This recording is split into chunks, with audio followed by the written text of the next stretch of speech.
Vamos a ver algunos temas que están en la cuestión 82, referida al ministro de los sacramentos.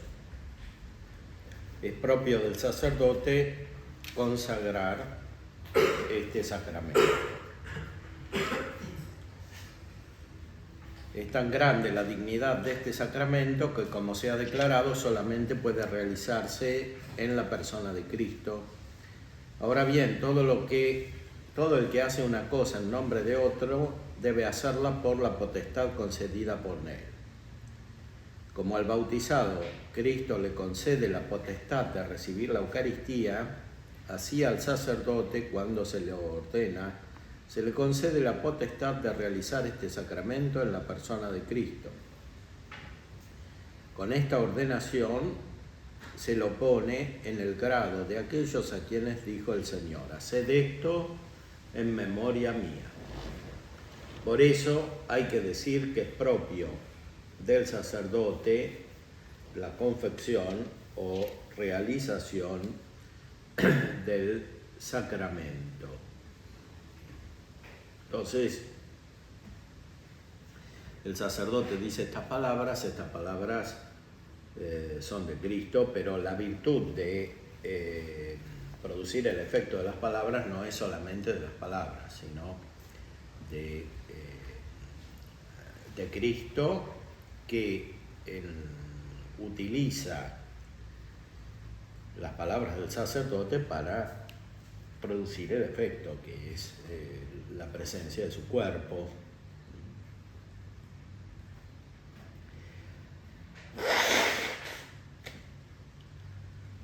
Hay una diferencia entre el obispo y el sacerdote. El obispo recibe potestad para actuar en la persona de Cristo sobre su cuerpo místico, que es la Iglesia, o sea, sobre el ordenamiento. El sacerdote tiene el mismo poder que el obispo respecto del cuerpo real de Cristo, que es lo principal, a lo cual se dirige el sacramento del orden, o sea, la Eucaristía.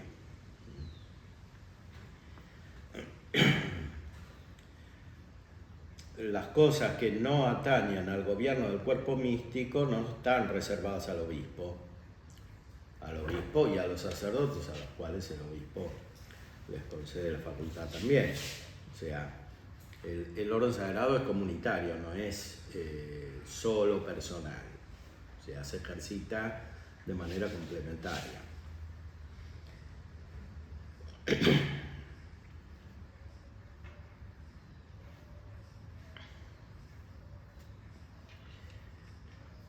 Después se refiere a la concelebración. Varios sacerdotes pueden consagrar la misma hostia, según la costumbre de algunas iglesias, de la misma manera que los apóstoles concenaron con Cristo que cenaba, así los recién ordenados concelebran con el obispo que los ordena. Siempre existió la concelebración, pero últimamente se retomó una costumbre más antigua de concelebrar, incluso más antigua que la que atestigua Santo Tomás. Otro tema interesante es que el sacerdote no solo hace que la Eucaristía tenga el cuerpo de Cristo, o sea, realizar el sacramento, sino que el sacerdote es el que distribuye la comunión al pueblo y a los enfermos. O sea, el ministro, en el sentido perfecto del sacramento, de la distribución del sacramento, es el sacerdote.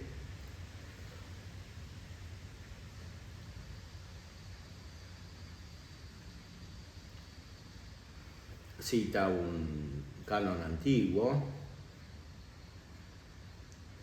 que dice: ha llegado a nuestro conocimiento que algunos sacerdotes entregan del cuerpo del Señor a un laico o a una mujer para llevarlo a los enfermos.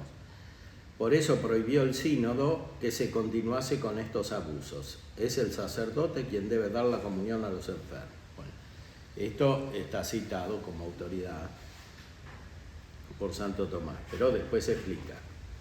Corresponde al sacerdote la administración del cuerpo de Cristo por tres razones. Primera, porque, como acabamos de decir, consagra en la persona de Cristo. Ahora bien, de la misma manera que fue el mismo Cristo quien consagró su cuerpo en la cena, así fue él mismo quien se lo dio a comer a los otros, por lo que corresponde al sacerdote no solamente la consagración del cuerpo de Cristo, sino también su distribución. O sea, en la perspectiva de Santo Tomás, recibir la Eucaristía es el fin de la consagración. Entonces, si el sacerdote es el que consagra, con más razón es el que distribuye la Eucaristía, porque la consagración es para que la Eucaristía llegue a los fieles, o sea, para que los fieles se unan con Cristo. Segunda, porque el sacerdote es intermediario entre Dios y el pueblo, como dice la carta a los Hebreos, por lo que de la misma manera que le corresponde a él ofrecer a Dios los dones del pueblo, así a él le corresponde también entregar al pueblo los dones santos de Dios. Tercera razón, porque por respeto a este sacramento ninguna cosa lo toca que no sea consagrada. Por lo tanto, los corporales como el cáliz se consagran, lo mismo que las manos del sacerdote, para poder tocar este sacramento. Por eso a nadie le está permitido tocarlo fuera de un caso de necesidad, como si, por ejemplo, se cayese al suelo o cualquier otro caso semejante.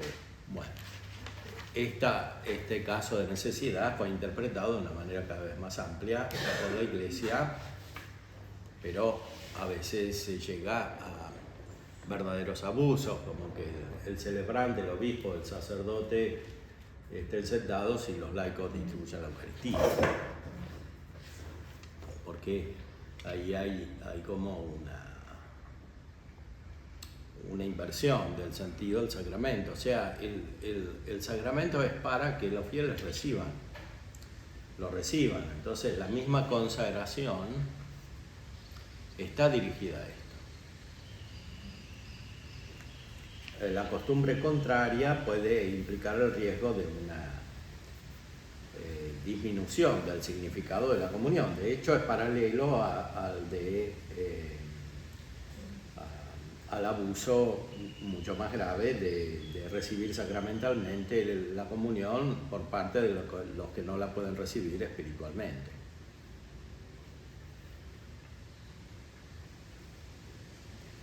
Después dice algo del diácono, que es el que tiene el grado superior del orden antes que el presbítero. El diácono, como está más cercano al orden sacerdotal, participa algo de su oficio y así administra la sangre, pero no el cuerpo, a no ser en caso de necesidad y mandándoselo el obispo o el presbítero.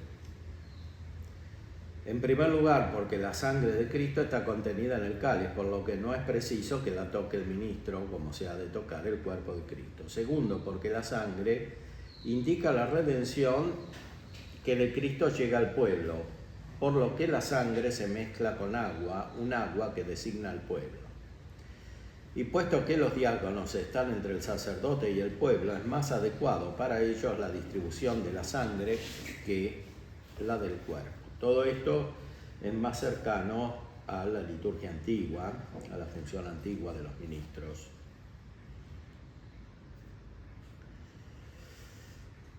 Entonces, resumiendo, corresponde a la misma persona la administración y la consagración de la Eucaristía. Y después la relación con el obispo, siguiendo a Dionisio.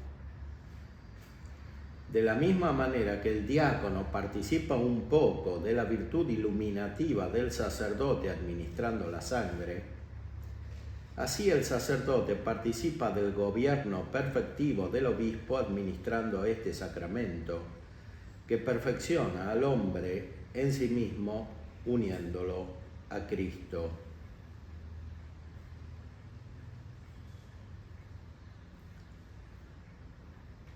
Pero otras acciones por las que el hombre se perfecciona con relación a los demás están reservadas al obispo. O sea, en la visión del libro de la jerarquía eclesiástica de Dionisio es que el obispo es perfecto y perfectivo, o sea, es perfecto en la vida espiritual y es perfectivo. Por eso no puede ser ordenado obispo sino el que ya es perfecto en la vida espiritual. Presbítero, el que es iluminado y puede iluminar a los demás. El presbítero es fundamentalmente el que saca de la ignorancia espiritual al pueblo. Y el diácono es el que lo purifica, o sea, que lo prepara para ser iluminado.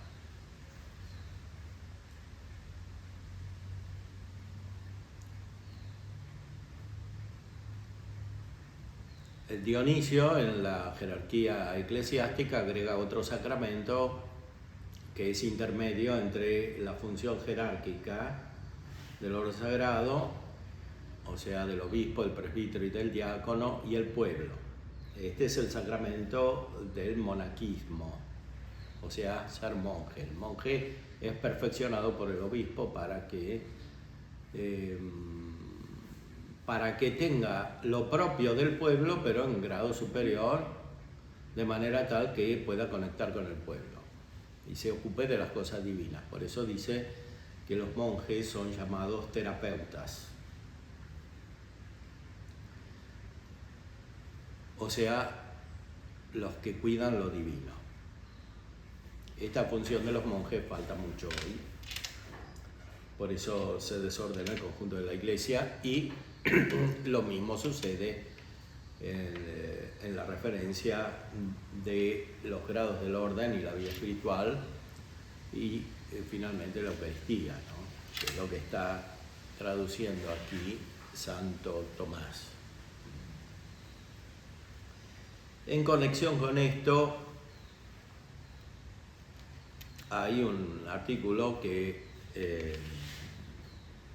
se pregunta si puede consagrar la Eucaristía un mal sacerdote, porque en todas las épocas hubo malos sacerdotes. Entonces, si el mal sacerdote puede consagrar la Eucaristía, porque supuestamente tiene que ser iluminado, o sea, santo, para poder iluminar a los otros. Y el obispo tiene que ser perfecto, también puede haber un mal obispo. Entonces, ¿qué pasa cuando consagra?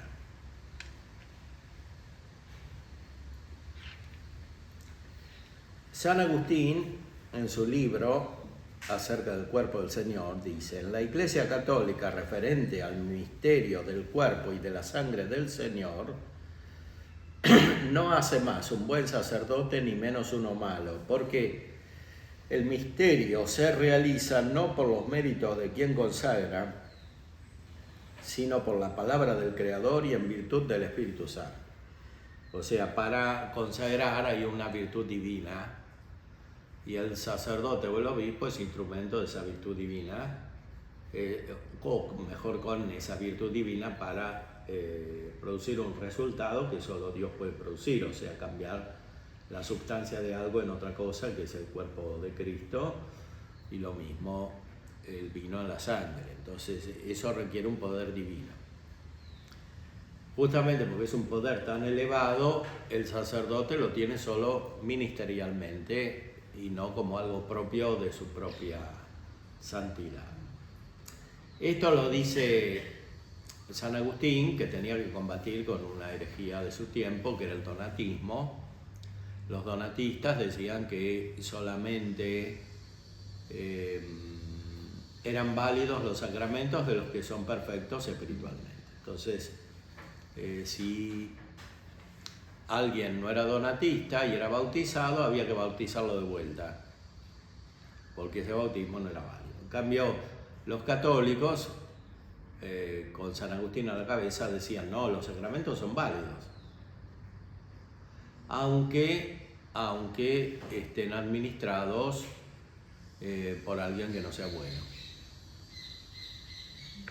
¿Por qué? Porque San Agustín mira, en primer lugar, la unidad de la Iglesia, y en segundo lugar, el poder ministerial que Cristo confirió a la Iglesia y a sus ministros para realizar la obra de santificación. Y ese poder depende principalmente de Cristo, solo derivadamente de los ministros. Santo Tomás, respecto de esto, explica que para que el sacramento no sea válido, tiene que haber una manifestación externa contra la fe en el sacramento.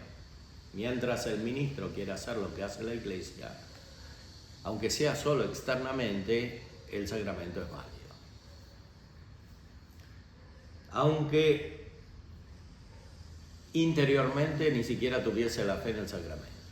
Bueno, de hecho, cuando se trata del bautismo, dice que puede bautizar, por supuesto, un hereje o un no cristiano, un judío, etc., un pagano o un ateo. Pueden bautizar válidamente, porque bautizan en la persona de Cristo, que es el que bautiza. Entonces, mientras hagan lo que hace la Iglesia, son instrumentos de Cristo para producir el resultado. Y lo mismo sucede con la Eucaristía. Ahora hay errores acerca de esto, hay gente que está perturbada porque piensa que, bueno, que no hay intención verdadera, etcétera, etcétera, y entonces que las misas pueden ser inválidas y así se hacen problemas de conciencia, sobre todo refiriéndose a la misa que celebramos normalmente, ¿no? Como si la única válida fuese la misma misa pero celebrada según el misal anterior, ¿no?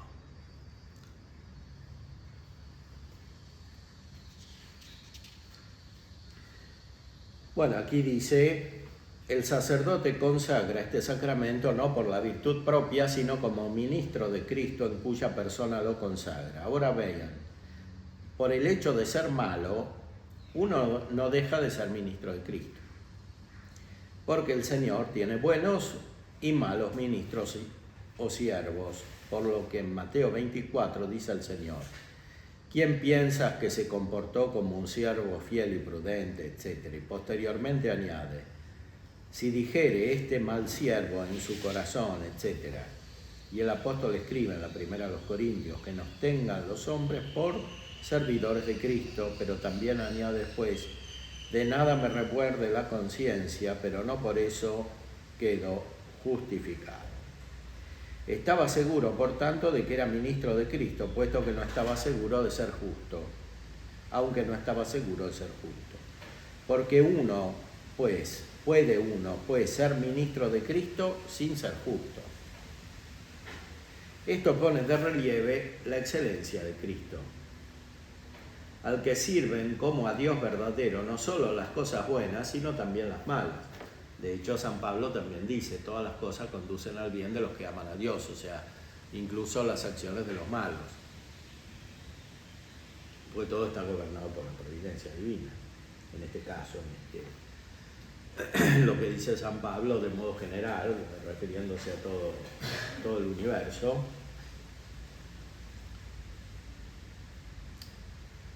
Entonces, esto pone de relieve la excelencia de Cristo, al que sirven como a Dios verdadero no solo las cosas buenas, sino también las malas, a las que su providencia conduce a la propia gloria. De donde se deduce que los sacerdotes, aunque no sean justos sino pecadores, pueden consagrar la Eucaristía. Bueno, esto que vale acerca de la Eucaristía vale respecto de todos los sacramentos, incluso el matrimonio, porque uno puede ser bueno y el otro o la otra mala. Entonces el sacramento se produce igual. Y lo mismo la confirmación o el orden sagrado, etc. Esto no quiere decir que se produzca el fruto del sacramento, por ejemplo, el matrimonio, en el que es malo, pero sí en el que es bueno. Algunos aspectos se producen igualmente, como el carácter en el orden sagrado, en la confirmación, en el bautismo, o el vínculo en el matrimonio. Pero siempre el efecto principal es la gracia. Ahora, la gracia, que se produzca la gracia, no depende de que el ministro tenga la gracia, sino de que sea ministro y ejercite su operación adecuadamente.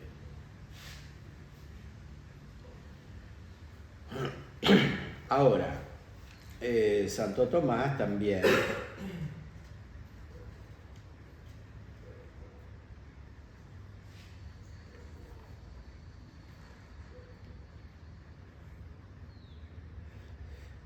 dice, de la misma manera que una misma acción puede ser mala por la mala intención del operario y buena por la buena intención del patrón, así la bendición de un sacerdote pecador, en cuanto que es dada por él indignamente, es digna de maldición y está considerada como una infamia, una blasfemia, y no como una oración.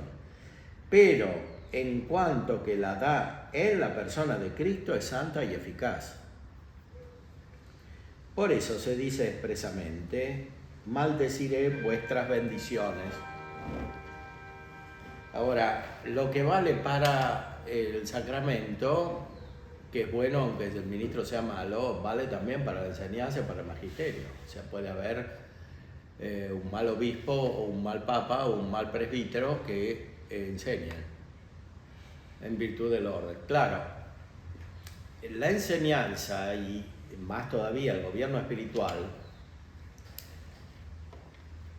están más directamente ligadas como efectos a la gracia que al carácter. O sea, para producir el efecto de la Eucaristía, o sea, que esté el cuerpo de Cristo, hace falta el carácter, de otra manera no se produce.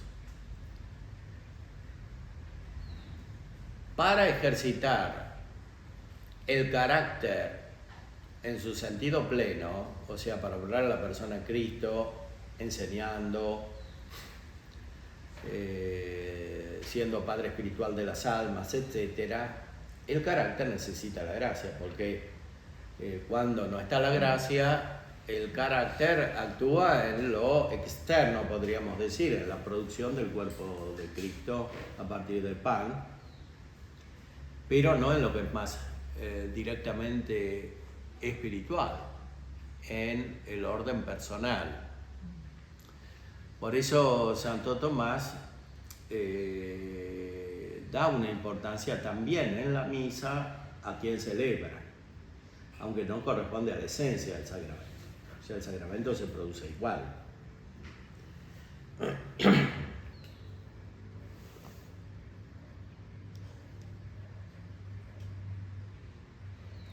Por eso se pregunta en el artículo 6 si vale menos la misa de un mal sacerdote que la de uno bueno.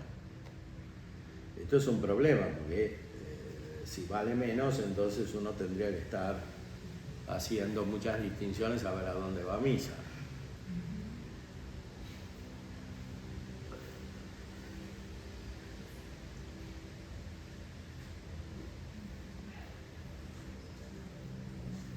Ahora,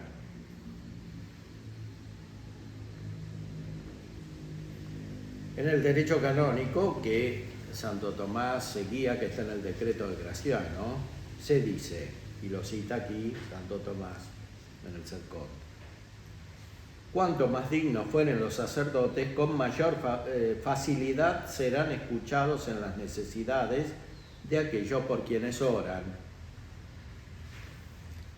Bueno, esto que dice el Papa Graciano es como un reflejo del sentir del pueblo. O sea, el pueblo quiere que el sacerdote sea santo, ¿no? Para que ore por él, o para que le enseñe, o para que lo aclare espiritualmente, lo gobierne espiritualmente, etc.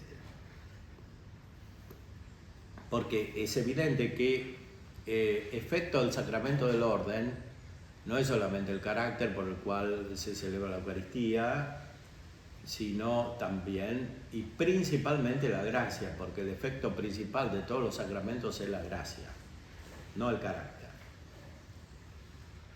Y esto vale también para el bautismo y para todos los demás sacramentos, porque el fin de la vida espiritual es la gracia, el carácter es un instrumento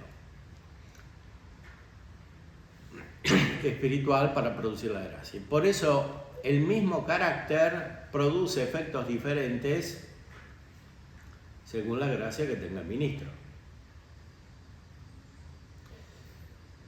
Pero no en la producción de la Eucaristía y no en la validez de los otros sacramentos, por ejemplo la absolución, ¿no? O sea, el que absuelve y está en pecado mortal, comete un pecado mortal, pero la absolución es válida en el que es absuelto y ahí se produce la gracia.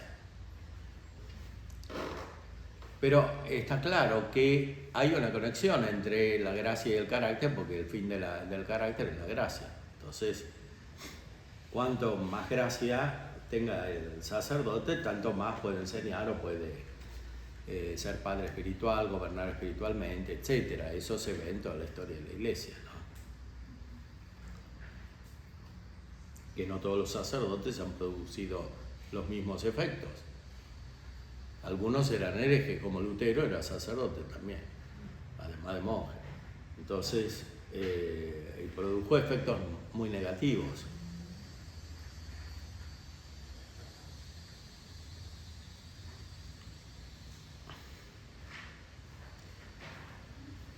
Pero si todavía celebraba la misa cuando ya se había vuelto malo o hereje, la misa era válida.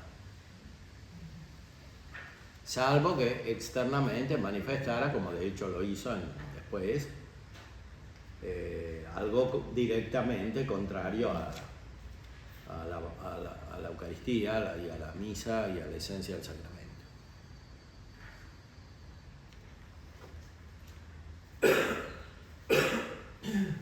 Pero volviendo al tema, o sea, el efecto que produce la variación del estado de gracia del ministro en la misa. En la misa hay que considerar dos cosas: el sacramento, que es lo principal, y las oraciones que se dicen por los vivos y los difuntos. O sea, como dijimos hoy, en la Eucaristía hay algo que es esencial del sacramento, que es la consagración y después la comunión. Y hay algo que es sacramental, porque es instituido por la Iglesia. Son las oraciones que se dicen por los vivos y por los difuntos. O sea, toda la disposición, toda la preparación que hay en la misa para la comunión.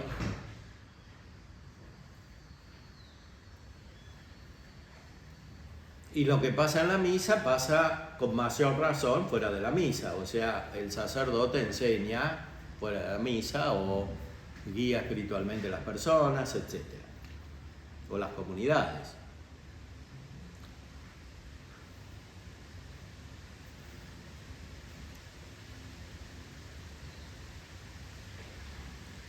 Pues bien, en lo que se refiere al sacramento, no vale menos la misa del sacerdote malo que la del bueno. Porque uno y otro consagran el mismo sacramento. O sea, Cristo se hace presente igualmente. Y en lo que se refiere a la oración que se hace en la misa, también se la puede considerar de dos maneras. Una, en cuanto que tiene eficacia por la devoción del sacerdote que ora, en cuyo caso no hay duda que la misa de un sacerdote mejor es más fructuosa. La otra, en cuanto que la oración en la misa se hace por el sacerdote que actúa en nombre de toda la Iglesia, de la que el sacerdote es ministro. Y este ministerio lo conservan también los pecadores, como también se dijo antes, que retienen el ministerio de Cristo. Y en este sentido, no solamente es fructuosa la oración del sacerdote pecador en la misa, sino también todas las otras oraciones que hace en los oficios eclesiásticos, en los cuales actúa como representante de la Iglesia. Pero sus oraciones privadas no son fructuosas, según las palabras de los Proverbios 28. Quien aparta el oído para no oír la ley, hace que su oración sea execrable. O sea, San Tomás distingue con mucha precisión. La esencia del sacramento se cumple igual, mientras no haya una manifestación externa en contra.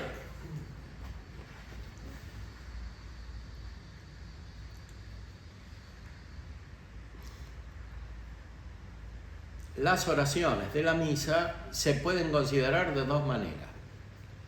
O sea, en cuanto que pertenecen a la iglesia, porque es la iglesia la que hace el rito,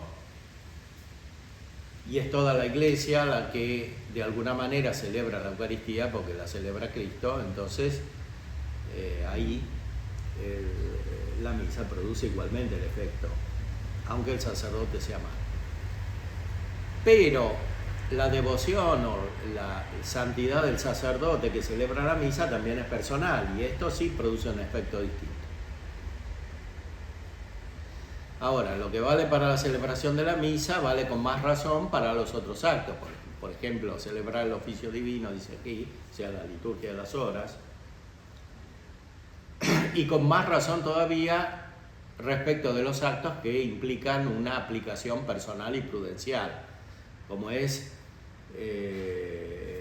el gobierno espiritual de una comunidad o de una persona, porque ahí se trata justamente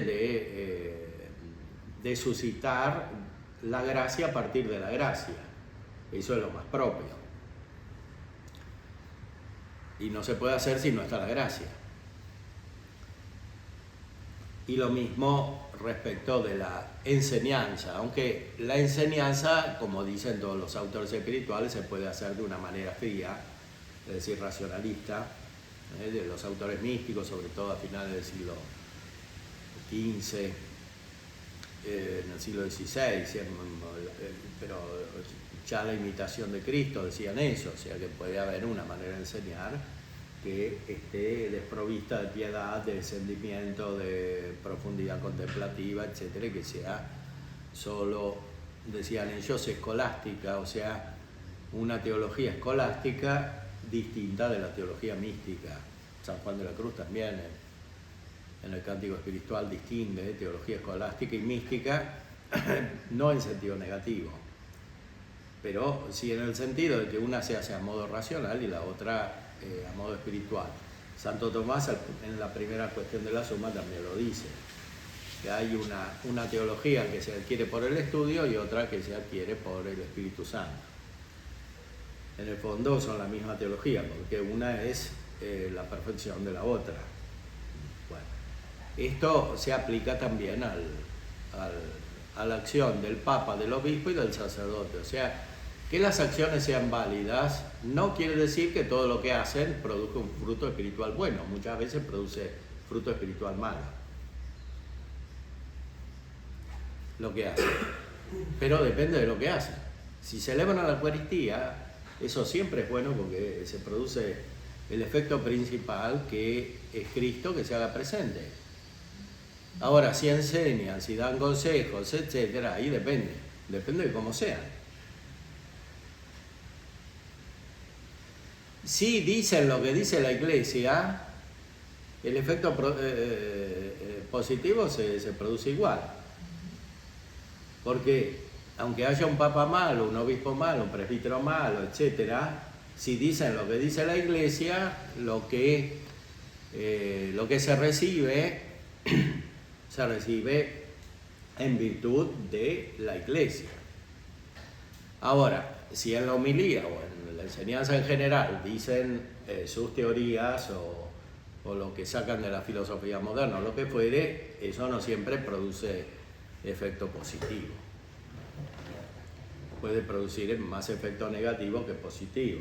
Entonces, y lo mismo sucede en la dirección espiritual o en el gobierno de las comunidades. Por eso hay que distinguir. Una cosa es lo que dice un obispo cuando es santo, y otra cosa es cuando no es santo. Entonces, no hay que tomar todo lo que dice de la misma manera. O sea, hay elementos que si pertenecen, por ejemplo, al derecho de la Iglesia, bueno, corresponde, por ejemplo, una actitud de obediencia que es referida a los aspectos esenciales. Ahora, Si se trata de seguir todos los consejos, bueno, ahí no, porque los consejos dependen de cómo es el amigo. Si el amigo es malo, da malos consejos. Entonces, hay que distinguir. No se puede tomar de la misma manera lo que dice cada uno. ¿Y quién hace distinguir eso? Bueno, el Espíritu Santo y además la tradición. Para eso está la tradición y el magisterio de la Iglesia, que no es solamente el magisterio de ahora, sino el de toda la Iglesia. Porque el magisterio de la Iglesia no es otra cosa que una función del sacerdocio mismo de Cristo, que es el Maestro. Entonces, no es algo particular de cada uno, que cada uno va inventando o desarrollando lo que corresponde a su carisma. No es así. Tendrá también un carisma, pero lo principal no depende del carisma que tiene, sino de algo superior al carisma, que está en el carácter. El carácter es más que el carisma. Es como el carisma en algo, porque es para el servicio de los demás, pero está radicado en el sacramento. O sea, es producido por el sacramento y por tanto es un efecto que depende directamente de Cristo, que es el autor del sacramento, para ser utilizado por el mismo Cristo. Por eso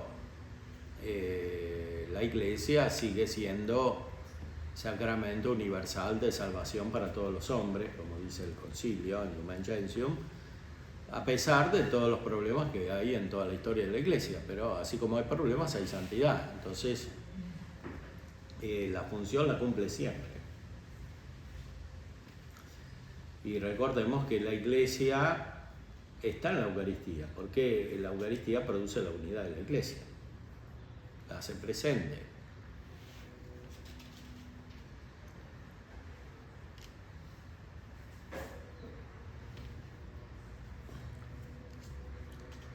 ¿Pueden consagrar los herejes, los cismáticos y los excomulgados?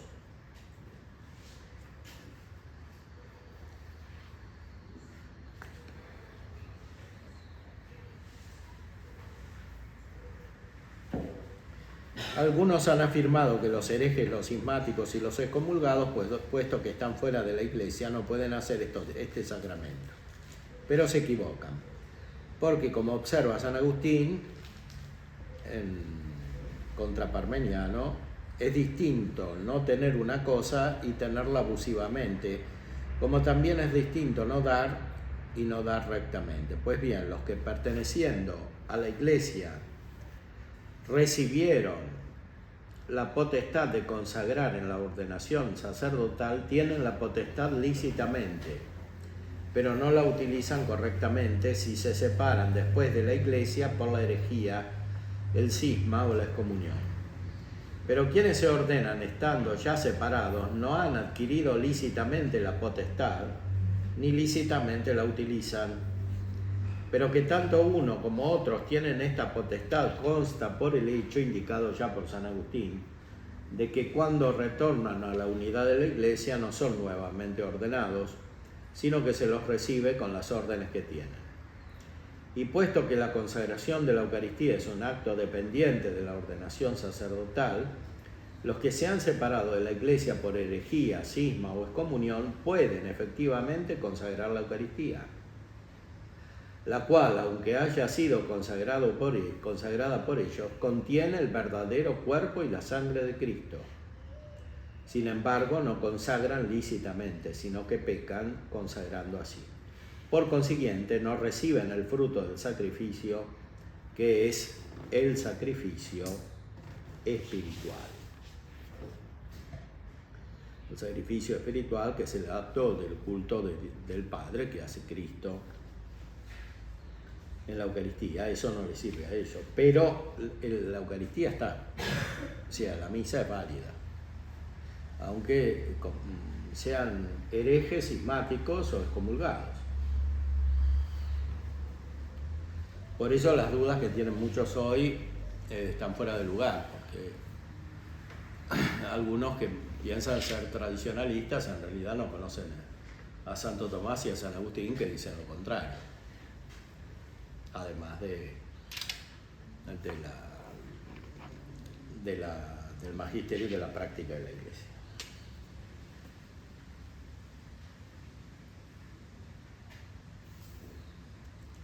Fuera de la Iglesia no puede haber sacrificio espiritual, que es el verdadero sacrificio en lo que se refiere al fruto,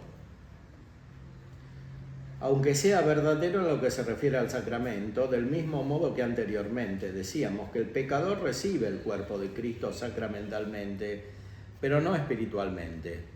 O sea, el que va a comulgar y está en pecado mortal recibe el cuerpo de Cristo real, pero no lo recibe espiritualmente, no se une a Cristo espiritualmente por la fe formada por la caridad. De una manera semejante sucede en la consagración, o sea que el mal sacerdote, porque es hereje, etc., si celebra, no recibe el fruto espiritual del sacrificio espiritual. Pero la celebración es real, es válida. Y el cuerpo de Cristo está. Así como está en aquel que lo recibe y es malo.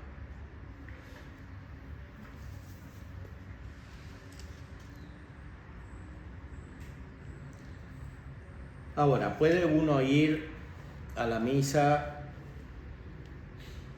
más precisamente a la comunión, de sacerdotes herejes excomulgados o pecadores y oír su misa?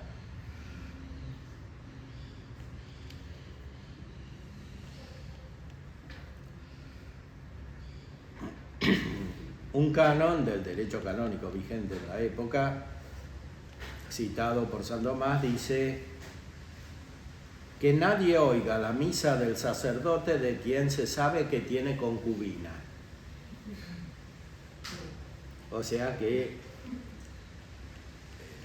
está mal espiritualmente. Y cuenta San Gregorio, en el tercer libro de los diálogos, que un pérfido padre envió un obispo arriano a su hijo para que de su sacrílega mano recibiese la Sagrada Comunión. Pero como el hijo era un hombre fiel a Dios, cuando llegó el obispo arriano, le lanzó los reproches que se merecía. Como acabamos de exponer, los sacerdotes herejes, cismáticos, excomulgados o pecadores, aunque tengan la potestad de consagrar la Eucaristía, no la utilizan correctamente, sino que pecan utilizándola. Ahora bien, quien comulga con el pecado de otro se hace partícipe de su mismo pecado, por lo que dice en la segunda carta de San Juan, se lee que quien lo saluda al hereje participa de sus obras malignas. Por consiguiente, no es lícito recibir la comunión de ellos ni es lícito oír su misa. Sin embargo, hay diferencia entre unos y otros, porque los herejes, cismáticos y excomulgados están privados del ejercicio de consagrar por sentencia eclesiástica, por lo que peca todo aquel que oiga sus misas y reciba de ellos los sacramentos, pero no todos los pecadores están privados del ejercicio de esta potestad por la sentencia de la Iglesia. O sea, no se trata de que el fiel tenga que distinguir si el sacerdote es hereje o no es hereje, sino que la Iglesia diga que es hereje, o que diga que está excomulgado o que es cismático.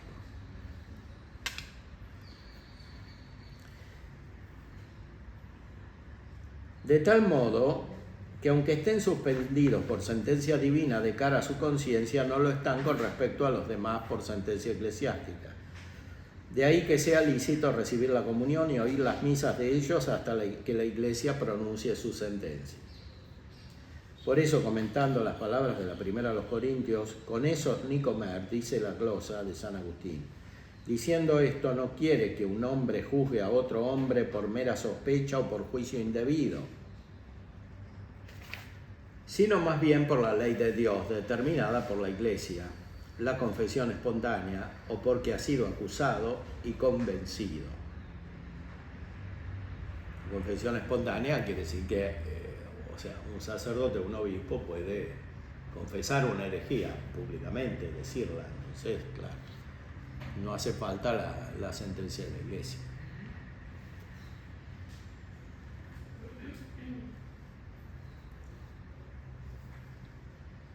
Rechazando el oír la misa de tales sacerdotes y no queriendo recibir la comunión de sus manos, no rechazamos los sacramentos de Dios, sino que más bien los veneramos. De tal manera que la hostia que consagran estos sacerdotes debe ser adorada, y si hubiese sido reservada, es lícito que la consuma un legítimo sacerdote. Porque lo que rechazamos es la culpa de los ministros indignos.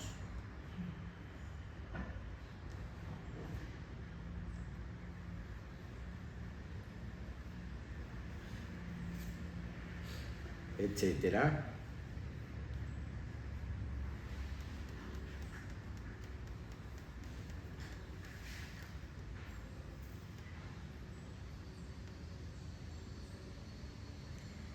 Por último, dice que el sacerdote tiene que celebrar la Eucaristía. Antiguamente había sacerdotes que no celebraban la Eucaristía. Al sacerdote, aunque no tenga cura de alma, no le está permitido abstenerse por completo de celebrar la Eucaristía, porque para eso recibió el sacramento.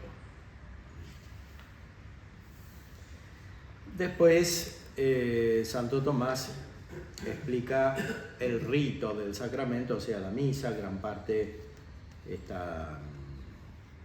ya fue analizada por Víctor Basterriche en las conferencias anteriores, pero podemos subrayar los aspectos más importantes que se refieren a la esencia de la misa. No nos ocupamos ahora del rito. Con todo lo anterior era referido a la misión 82. Sí. Aquí 83 el rito del sacramento, o sea, la misa, la celebración, que es parte del sacramento.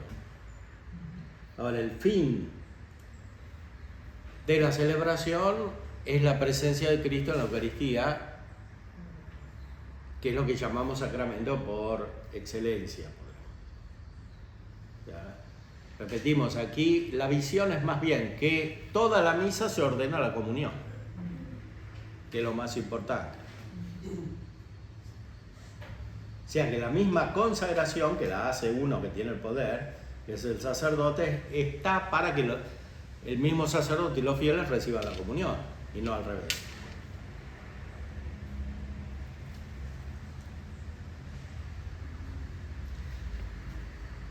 De hecho, en la vida eterna no hay celebración de la Eucaristía, lo que hay es comunión en el sentido perfecto con Cristo, que tampoco es sacramental porque es directa.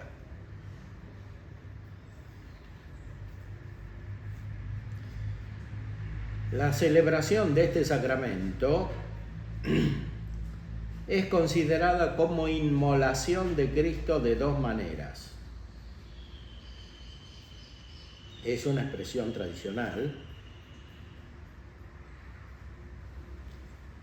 que sigue lo que ya decía San Agustín. Cristo se inmoló a sí mismo una sola vez y sin embargo todos los días se inmola en el sacramento. Se inmola en el sacramento. Esto no quiere decir que la pasión ocurre otra vez, ya ocurrió la pasión.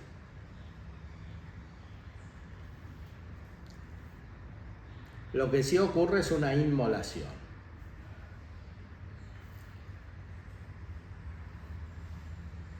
La celebración de este sacramento es considerada como inmolación de Cristo de dos maneras. Primera, porque, como dice San Agustín, a Simpliciano, las imágenes de las cosas suelen llamarse con el mismo nombre que las cosas mismas, como por ejemplo el ser. Al ver un cuadro o un fresno decimos, este es Cicerón y aquel, o un fresco, y aquel Salustio. Ahora bien, la celebración de este sacramento, como se ha dicho antes, es una imagen representativa de la pasión de Cristo.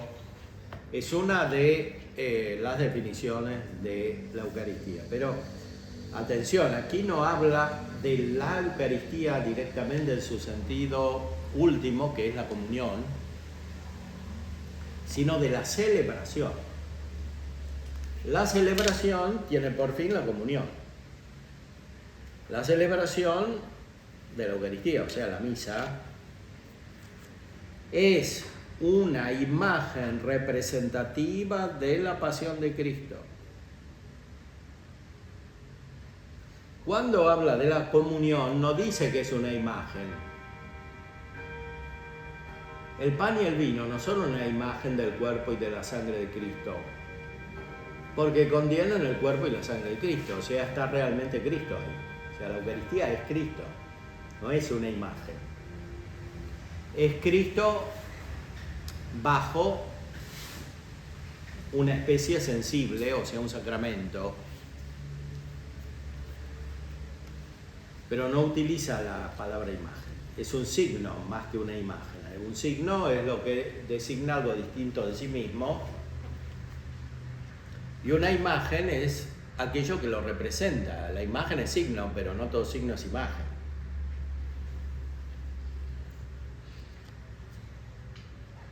Una palabra puede estar escrita en español, en inglés, en chino, etc.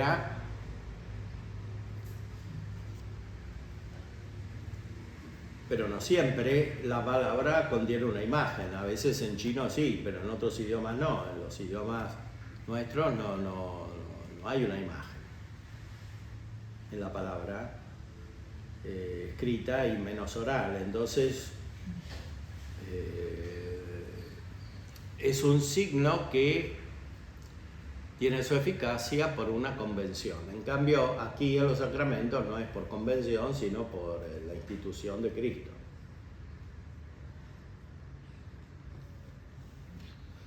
En los sacramentos, algunos aspectos pueden contener una cierta imagen. Por ejemplo, aquí en la Eucaristía, la celebración. O en el bautismo, el lavado, que es una imagen del lavado espiritual.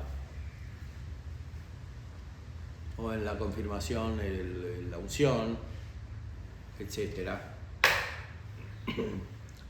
Pero las imágenes no agotan todo el sacramento. Bueno, aquí en la Eucaristía, lo que es imagen representativa de la pasión de Cristo es la celebración.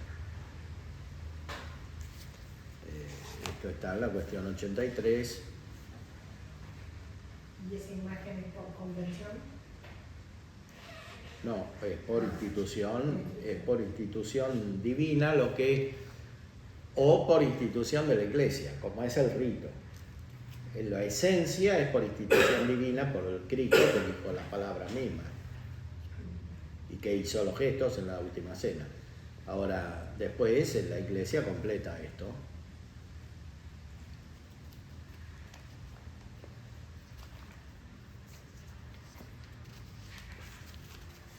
Por eso dice en la cuestión 83,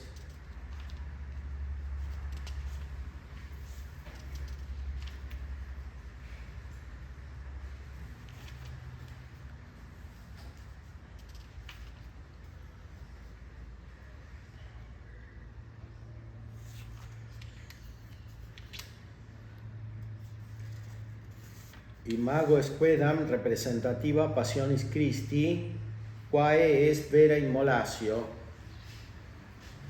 Es una imagen representativa, una cierta imagen, dice, cierta, esquedam. Una cierta imagen representativa de la pasión de Cristo, que es vera inmolación. La pasión de Cristo es verdadera inmolación. Y la misa es imagen de esta pasión de la celebración de la misa es imagen de la pasión de Cristo.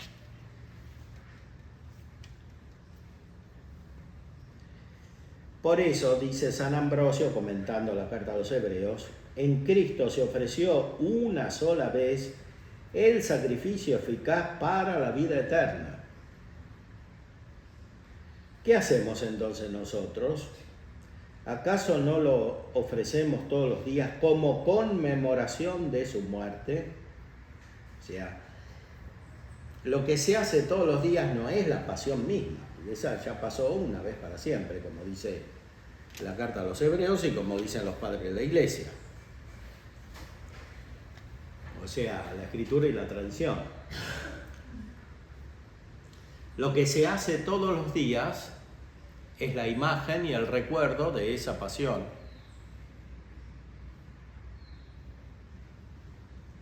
Y como ya explicamos antes, no solo de la pasión, porque la Eucaristía no se refiere solo al pasado, sino también al presente, la unidad de la Iglesia, y al futuro, la vida eterna, anticipo de la vida del cielo. Segundo, este sacramento es considerado como inmolación por el vínculo que tiene con los efectos de la pasión, ya que por este sacramento nos hacemos partícipes de los frutos de la pasión del Señor, o sea, se aplican a nosotros los frutos de la pasión del Señor. Se dice, siempre que se celebra la memoria de esta víctima, se consigue el fruto de nuestra redención.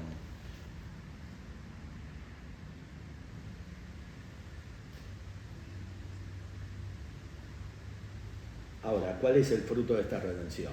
La gracia, la resurrección espiritual, la vida eterna. O sea, no quiere decir esto que la Eucaristía es directamente hecha para cancelar los pecados.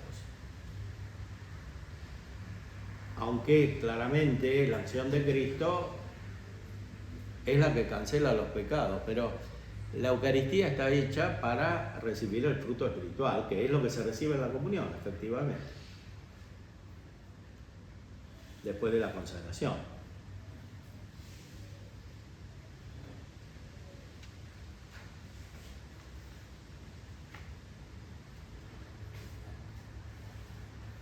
Por eso, en lo que se refiere al primer modo, puede decirse que Cristo se inmolaba también en las figuras del Antiguo Testamento. Y en este sentido se lee en el Apocalipsis, cuyos nombres no están escritos en el libro de la vida del Cordero, muerto ya desde el origen del mundo. Pero en lo que se refiere al segundo modo, es propio de este sacramento el que se inmole Cristo en su celebración. Por el vínculo que tiene con la pasión, o sea, porque se aplica la pasión a nosotros, especialmente porque recibimos a Cristo en la comunión, en la Eucaristía. Y los otros sacramentos, ¿qué hacen? Preparan la Eucaristía, o sea, el bautismo y la confesión, que son los que quitan los pecados.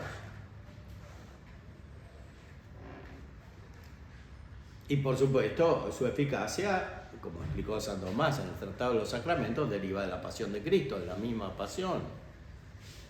Pero la Eucaristía es un sacramento distinto del bautismo y de la confesión.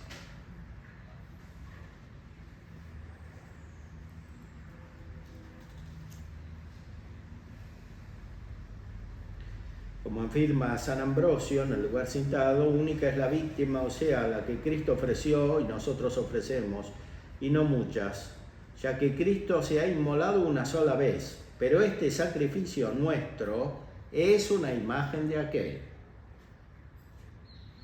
San Ambrosio no dice este sacrificio es la pasión, es una imagen de la pasión, que no quiere decir que valga menos que la pasión, porque la hace Cristo mismo. Es una obra de Cristo de otra manera, pero es Cristo que obra, el mismo que obraba en la pasión, que tenía su eficacia, dice Santo Tomás, especialmente dirigida a cancelar los pecados.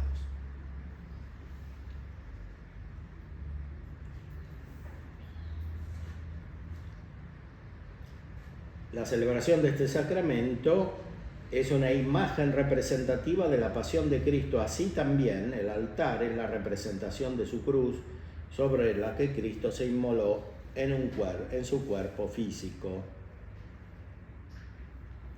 Por la misma razón, también el sacerdote es la imagen de Cristo, en cuyo nombre y por cuya virtud pronuncia las palabras de la consagración, como se dijo anteriormente. Por tanto, en cierto modo, es el mismo el sacerdote y la víctima. O sea, que el sacerdote también es Cristo, porque obra en la persona de Cristo. Es Cristo quien obra en la celebración de la Eucaristía.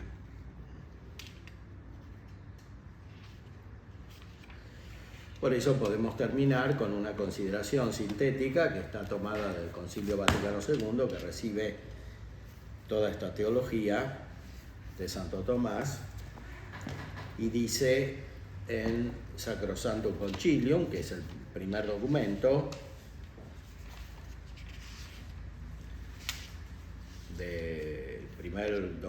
redactado y publicado,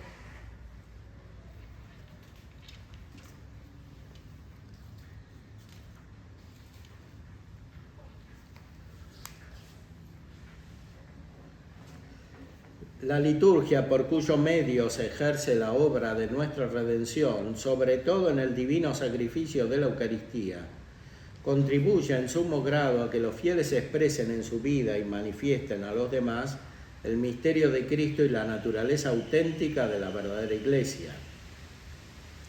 Es característico de la Iglesia ser a la vez humana y divina, visible y dotada de elementos invisibles, entregada a la acción y dada a la contemplación, presente en el mundo y sin embargo peregrina, etcétera.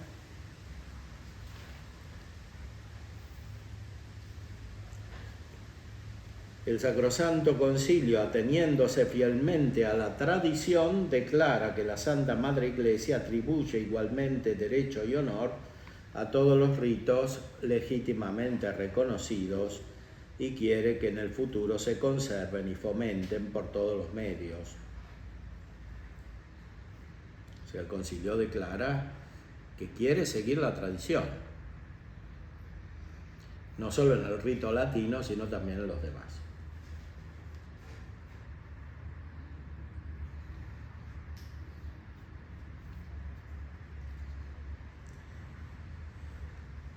Describe la obra que hace Dios por medio de Cristo,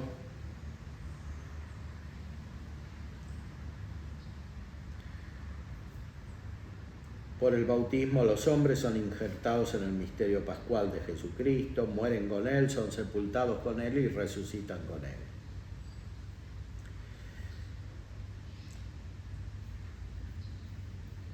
Asimismo, cuantas veces comen la cena del Señor, proclaman su muerte hasta que vuelva. Por eso el mismo día de Pentecostés en que la Iglesia se manifestó al mundo, los que recibieron la palabra de Pedro fueron bautizados y con perseverancia escuchaban la enseñanza de los apóstoles, se reunían en la fracción del pan y la enseñanza y en la oración alababan a Dios gozando de la estima general del pueblo. Desde entonces la Iglesia nunca ha dejado de reunirse para celebrar el misterio pascual, leyendo cuanto a él se refiere en toda la Escritura, celebrando la Eucaristía, en la cual se hace de nuevo presente la victoria y el triunfo de su muerte, dando gracias al mismo tiempo a Dios por el don inefable en Cristo Jesús para alabar su gloria por la fuerza del Espíritu Santo. O sea, el concilio dice que claramente se hace presente la eficacia de la pasión de Cristo o su muerte, pero dice expresamente la victoria y el triunfo de su muerte, la victoria de su muerte se hace presente, no su muerte, la victoria de su muerte. Y esto el Concilio Vaticano II no lo inventa, sino que lo toma nada menos que del Concilio de Trento, cita el Concilio de Trento. que es el que dice que se hace presente la victoria de su muerte.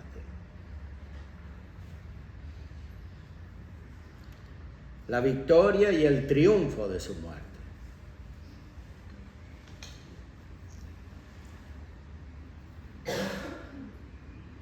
Y por supuesto la acción de gracias a Dios en Cristo Jesús para alabar su gloria, por la fuerza del Espíritu Santo, porque el Espíritu Santo es el que está presente haciendo que la misa, así como los otros sacramentos, tengan eficacia. Para realizar una obra tan grande, Cristo está siempre presente en su iglesia, sobre todo en la acción litúrgica. Está presente en el sacrificio de la misa, sea en la persona del ministro, ofreciéndose ahora por ministerio de los sacerdotes, el mismo que entonces se ofreció en la cruz, sea sobre todo bajo las especies eucarísticas. O sea, en la celebración eucarística está presente Cristo, que celebra porque está presente en el sacerdote que celebra y se ofrece al Padre. En efecto, todas las oraciones de la misa están dirigidas al Padre. Está presente en las especies eucarísticas, sobre todo porque esto es el fin, como dijimos antes.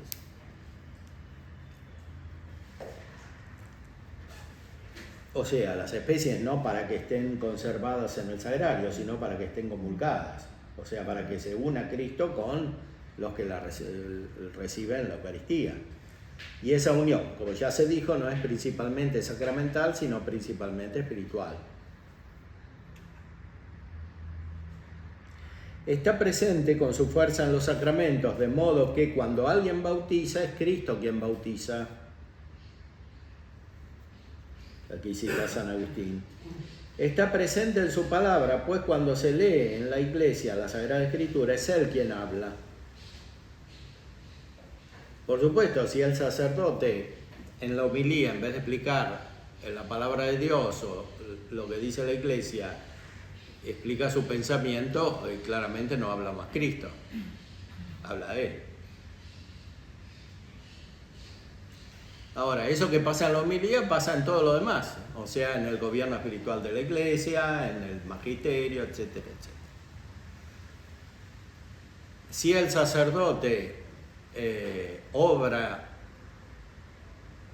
por el carácter en unión con Cristo, tiene eficacia más allá de su disposición individual incluso. Pero si lo hace independientemente, claro que no tiene eficacia. Entonces, una misma acción de un sacerdote, de un obispo, de un papa, puede tener un efecto bueno y un efecto malo. Y a veces más malo que bueno. Y muchas veces más bueno que malo. Entonces, y cuando son santos, bueno, es todo bueno. Y si hay algo malo, depende más bien de los que reciben el efecto.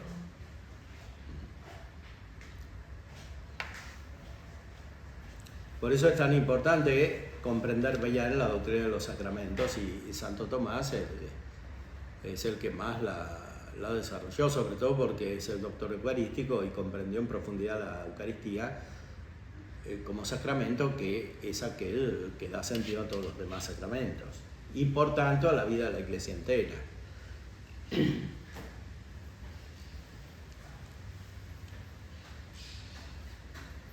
Está presente por último cuando la Iglesia suplica y canta salmos, el mismo que prometió: donde están 2 o 3 congregados en mi nombre, allí estoy yo en medio de ellos.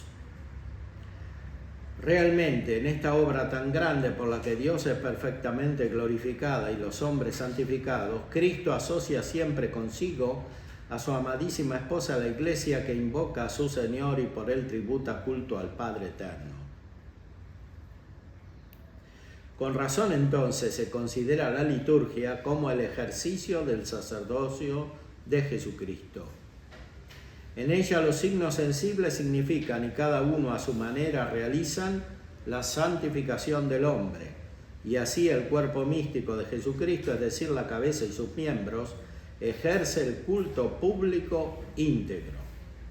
En consecuencia, toda celebración litúrgica, por ser obra del Cristo sacerdote y de su cuerpo, que es la Iglesia, es acción sagrada por excelencia, cuya eficacia, con el mismo título y con el mismo grado, no la iguala ninguna otra acción de la Iglesia. Pero el concilio, que tiene una visión muy profunda, radicada no solo en la teología, sino también en la Sagrada Escritura, continúa afirmando lo que ya hemos visto al principio, o sea, que toda esta liturgia que se celebra en la tierra es algo que prepara y manifiesta la liturgia que se celebra en el cielo, o sea, el culto del Padre que hace Cristo unido a la Iglesia en el cielo, con los ángeles y los santos. Ese culto se hace presente en la liturgia y la liturgia lo anticipa, pero el culto principal es perenne, es definitivo en el cielo. Por eso dice en el número 8: en la liturgia terrena pregustamos y tomamos parte en aquella liturgia celestial que se celebra en la santa ciudad de Jerusalén, hacia la cual nos dirigimos como peregrinos, y donde Cristo está sentado a la diestra de Dios como ministro del santuario y del tabernáculo verdadero. Aquí cita el Apocalipsis, San Pablo en la carta a los Colosenses y la carta a los Hebreos 8, que hemos analizado al principio. Cantamos al Señor el himno de gloria con todo el ejército celestial. Venerando la memoria de los santos, esperamos tener parte con ellos y gozar de su compañía. Aguardamos al Salvador, nuestro Señor Jesucristo, hasta que se manifieste Él nuestra vida, y nosotros nos manifestemos también gloriosos con Él. Este texto del concilio refleja perfectamente la visión de la tradición, que está concentrada, por ejemplo, en el libro de Dionisio sobre la jerarquía eclesiástica, y que está expresada en Santo Tomás, que a su vez recibe la contribución de los padres principales, San Agustín, San Ambrosio, San Gregorio, etcétera, etcétera. La visión del Concilio Vaticano II es muy, muy profunda,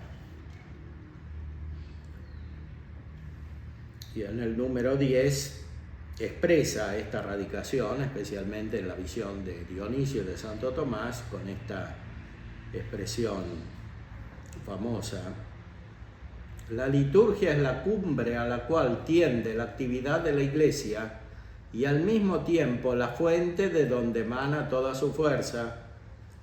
O sea, toda la Iglesia recibe su eficacia en su acción de la liturgia. Pero ¿qué liturgia es? No es solamente la de los sacramentos, sino la de la fuente de los sacramentos, que es la liturgia celestial. Porque antes dijo, los sacramentos hacen presente la liturgia que se celebra en el cielo.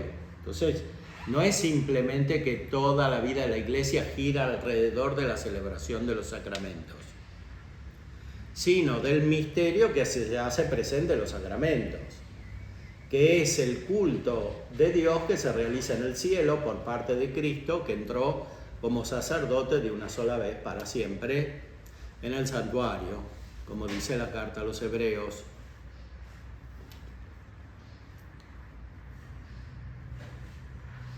Es culmen, cumbre, a la cual tiende la actividad de la Iglesia, y al mismo tiempo la fuente de donde emana toda su fuerza.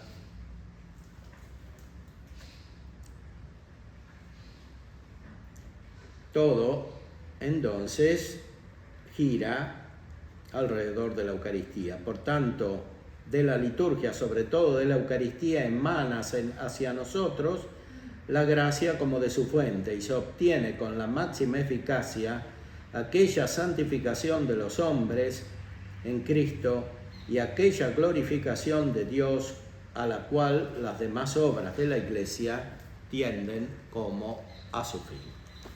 Y con esto terminamos nuestra reflexión.